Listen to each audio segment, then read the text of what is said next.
Oh, it's amazing because we get floods of emails every day. You know what I have to do? I have to do this because my father is with me tonight. Dad, come up here with me just for a minute. This is my dad, Pastor Joseph Morgan. When I tell you this man is my life, and I can't tell my story without him. And my mother, many of y'all have seen me sing, you hear me talking about my story. I never tell my story without talking about them and what they did and how they impacted my life and put music so deep in me.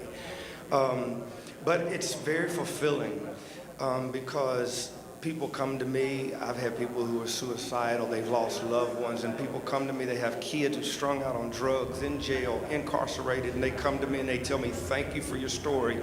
I feel like I can believe again. And that just does something that nothing else can do. To know that you're impacting thousands of lives by just telling what you've been through, it's amazing. And I'm just excited I told somebody earlier, I said, first of all, to not be dead. Secondly, to not be locked up. And then thirdly, to have the platform that God has given to me. And it's just absolutely amazing. My life and what God has done in me is absolutely a phenomenon. Dad, say something. I didn't expect this, but I want to say, I kind of feel like the Heavenly Father. He looked down upon his son, and he said, this is my son, in whom I'm well pleased. Every son needs affirmation, but what the Father gets is pleasure. And I want to say it's a pleasure, especially when I look back over the life of Wes and see how that God snatched him, literally snatched him right out of the paws, if you will, of hell itself. And I just rejoice. Amen. Oh my goodness. Well, my dad was talking earlier. When I was a little boy, I remember laying down at night and saying, God, make me a singer like Russ Taff. And then when I got the phone call from my management company and they asked me to do We Will Stand and be part of this tribute, I was like, it was just a wow moment. And you can say wow forward and backwards if you don't know that. But it was a wow moment because, as I said already, I shouldn't even be out here, freedom and living. And then God just continues to give me token after token. So it was very humbling and exhilarating. Wonderful moment. Absolutely.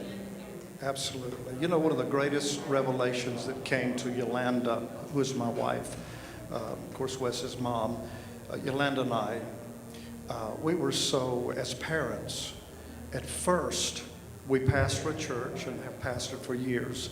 And, we even had church people telling us, a few of them, that it's hurting your reputation. Your son is hurting your reputation. Turn him loose.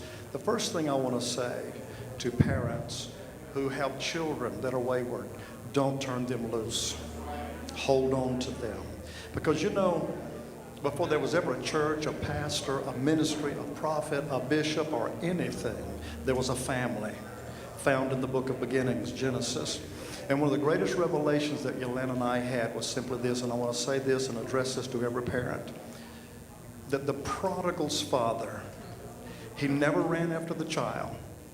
And when that hit me, it hit my wife as well. And we realized that our position and our posture should be to fatten the calf, make sure the ring is ready, get the shoes ready, because he's coming home. He's coming home. And I want to say that to every parent. Don't turn your children loose. Do whatever is necessary. And I don't want to be arrogant or ugly. I promise you there's no tendency to do that at all.